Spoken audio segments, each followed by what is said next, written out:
নমস্কার বন্ধুরা, আজকে জানবো ব্যঞ্জলি দ্বাদশীর শুভ যোগ। দ্বাদশী কখন শুরু হচ্ছে, কখন শেষ হচ্ছে এবং দ্বাদশীর পুজোর পদ্ধতি এবং তার মাহাত্ম্য। আশা করছি তোমরা ঈশ্বরকে পায় সবাই ভালো আছো। শুরু করছি আজকের ভিডিও। এই ব্যঞ্জলি দ্বাদশী পড়েছে 24শে আগস্ট এবং পালন করবেন আপনারা 25শে আগস্ট 5:17 থেকে সকাল 6:20 মধ্যে। দ্বাদশী তিথি শুরু হচ্ছে 24শে আগস্ট ভোর 4:18 থেকে শুরু করে তিথি শেষ হচ্ছে 6:20 মধ্যে। শ্রাবণ মাসের এই যে শুক্লপক্ষের যে দ্বাদশীটা পড়েছে সেটি আবার দামোদর দ্বাদশীও বলা হয় বা ব্যঞ্জলি দ্বাদশী। এই যে পবিত্র দিনটি বলরাম দ্বাদশী এবং বুদ্ধ দ্বাদশীও শাস্ত্রে বলা হয়েছে। এই দিনে যে ভক্তরা সঠিকভাবে উপবাস পালন করে ভগবান বিষ্ণুর দিব্য কৃপা লাভ করতে পারে এবং গভীর ভক্তি সহকারে যদি তারা আরাধনা করে তাহলে বিষ্ণুর বিশেষ কৃপা লাভ করে।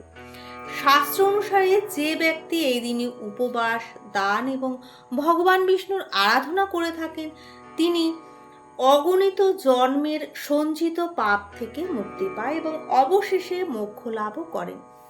নারদ পুরাণে বলা হয়েছে শ্রাবণ শুক্ল দ্বাদশীতে ভগবান শ্রীধরের পুজো করা উচিত।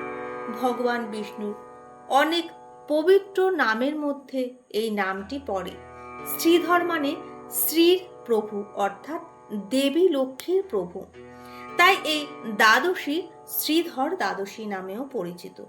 বিভিন্ন শাস্ত্রে বলা হয়েছে যে যারা শ্রাবণ মাসের এই শুক্ল দ্বাদশীতে ভক্তি সহকারে উপবাস করেন এবং ভগবান বিষ্ণুর পুজো করেন তারা কেবল নিজেদের যে পাপ থেকে মুক্ত করেন তা কিন্তু নয়, বরং তাদের পরিবারের যে পূর্বপুরুষরা আছে তারাও মোক্ষ দান করেন। এই দিনে করা দান, কর্ম, অন্নদান, জলদান অসীম পুণ্য ফল দেয়। নারদ পুরাণে বলা হয়েছে এর পুজো পদ্ধতি। এই দিনে যে ভক্তরা উপবাস করছেন সেই ভক্তরা মধু মিশ্রিত দুধ দিয়ে শ্রীধরকে আপনারা স্নান করাতে পারেন। তারপর আপনি এই মন্ত্রটি জপ করুন, নমস্তু শ্রীধরায় নমঃ। এই জপ করতে করতে আপনি ভগবানকে পুষ্পচন্দন অর্পণ করুন। তারপর ধূপ, দীপ, নানা নৈবেদ্য আপনি অর্পণ করুন। ভগবানের এইভাবে পুজো করুন। পুজোর সময় দই মিশ্রিত ঘি দিয়ে 108 আহুতির কথা বলা হয়েছে নারদ পুরাণে। এই দিন আপনি রাত জেগে ভগবানের সংকীর্তন করুন, বিষ্ণু সহস্র নাম করুন, হরে কৃষ্ণ নাম করুন এবং পরের দিন আপনি সামর্থ্য অনুযায়ী ব্রাহ্মণকে দান করুন। সাথে 4 সের দুধও দান করতে পারেন। শাস্ত্রে বলা হয়েছে ব্রাহ্মণ ভোজন করালে সর্বপ্রকার সমৃদ্ধি এবং আনন্দ লাভ করা যায়। তাই ভক্তের উচিত যে তিনি তার সামর্থ্য অনুযায়ী ব্রাহ্মণকে অন্নদান করতে পারেন। শ্রাবণ দ্বাদশী পালন করে 1000 অশ্বমেধ যজ্ঞের লাভ হয়। এ বিষয়ে যে মাহাত্ম্য কথা বলা হয়েছে তা হলো ঋষি দুর্বাসা সত্যককে বলেছিলেন এই দ্বাদশী মুনি নির্ধারিত রীতি যদি অনুসারে করে সে অনেক পুণ্য ফল লাভ করতে পারে। সত্যযুগে নৃগ নামে একজন অত্যন্ত সাহসী রাজা ছিলেন। তিনি ভীষণ শিকার করতে ভালোবাসতেন। তিনি প্রায় শিকারের সন্ধানে বনে বনে ঘুরে বেড়াতেন। একদিন রাজা নৃগ ঘোড়ায় চড়ে জঙ্গলে গিয়েছিলেন এবং শিকারের ইচ্ছায় তিনি গভীর বনে প্রবেশ করে ফেললেন। সেই জঙ্গলে সিংহ, বাঘ, হাতি, সাপ নানা রকম পশু বাস করত।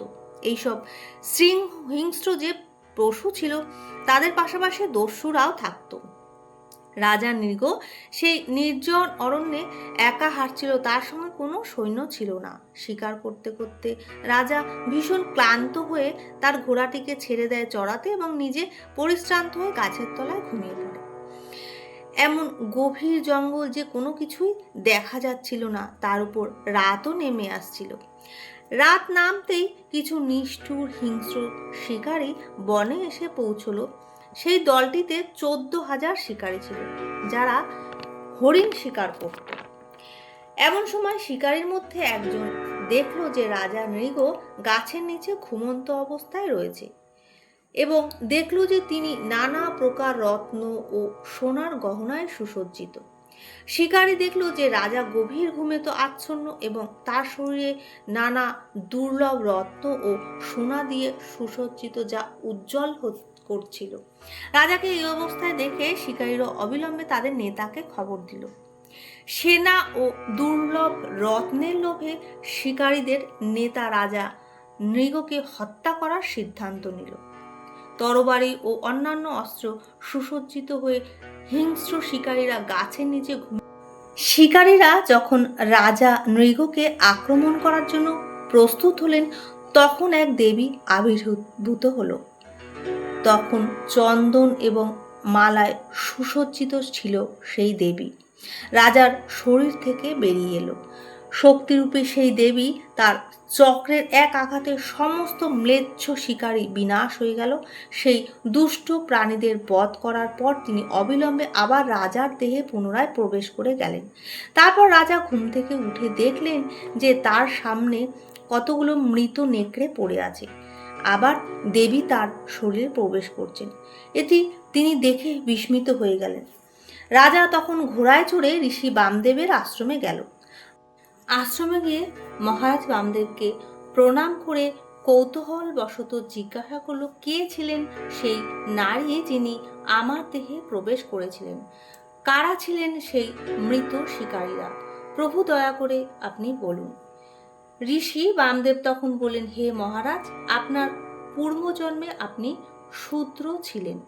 সেই সময় আপনি ব্রাহ্মণদের কাছ থেকে দ্বাদশী ব্রতের বিবরণ জেনে আপনি সম্পূর্ণ আচার অনুষ্ঠানভাবে সেটি নিষ্ঠার সাথে পালন করেছিলেন। সেই পুণ্যের কারণে আপনি এই জীবনে রাজত্ব ও সমৃদ্ধি আনন্দ লাভ করেছিলেন। ইনি সেই দ্বাদশী দেবী যিনি বিপদের সময় আপনাকে রক্ষা করেছেন, এই জন্য মানব রূপে অবতীর্ণ হয়েছেন। তিনি সেই পাপী নিষ্ঠুর শিকারীদের বিনাশ করেছিলেন। শ্রাবণ মাসের এই দ্বাদশী আপনার রক্ষা করতে, এর অসীম শক্তির কারণে আপনি অপ্রত্যাশিত সংকটেও সুরক্ষিত ছিলেন। শুধুমাত্র এই দ্বাদশী আপনার রক্ষা করতে, শুধু এই দ্বাদশীর কৃপাতেই আপনি রাজত্ব এই আনন্দ লাভ করছেন। এটি তো শুধুমাত্র একটি দ্বাদশীর ব্রতের ফল। যদি কোনো ব্যক্তি 12 মাসের সমস্ত দ্বাদশীতে ব্রত পালনের পুণ্য একজনকে উচ্চাসনে উন্নীত করার জন্য যথেষ্ট।